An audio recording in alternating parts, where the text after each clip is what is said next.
Introduction. In 2001, Apple launched a product that revolutionized the way we listen to music, the iPod. It promised 1,000 songs in your pocket, and became an icon of digital music. But how did this groundbreaking device go from being a cultural phenomenon to quietly disappearing? Today, we explore the rise and fall of the iPod. The rise of the iPod. In October 2001, Steve Jobs unveiled the first iPod. It featured a 5 GB hard drive, allowing users to carry 1,000 songs wherever they went. A game changer for the music industry. Innovation and success. Over the years, Apple released multiple versions, from the ultra-portable iPod Shuffle to the touchscreen iPod Touch, which acted as a bridge to the iPhone.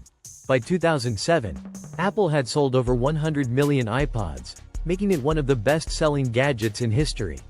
Cultural impact. The iPod wasn't just a music player, it was a status symbol. With its iconic white earbuds, it became synonymous with cool, modern music culture. The smartphone era. The launch of the iPhone in 2007 marked the beginning of the end for the iPod.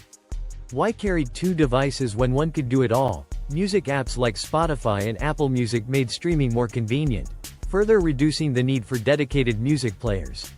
Decline in sales. By the 2010s, iPod sales were in freefall as the iPhone became Apple's flagship product. The Nano and Shuffle were discontinued in 2017, leaving only the iPod Touch. The end of an era. In May 2022, Apple officially announced the discontinuation of the iPod Touch, marking the end of the iPod lineup after 21 years. Legacy of the iPod. While the iPod is gone, its legacy lives on. It paved the way for the digital music revolution, transformed Apple into a consumer tech giant, and laid the foundation for the iPhone. Every pocket-sized device we carry today owes something to the iPod. Conclusion. The iPod may no longer be with us, but its impact on technology and culture remains unforgettable. What are your memories of the iPod? Let us know in the comments, and don't forget to like and subscribe for more tech stories.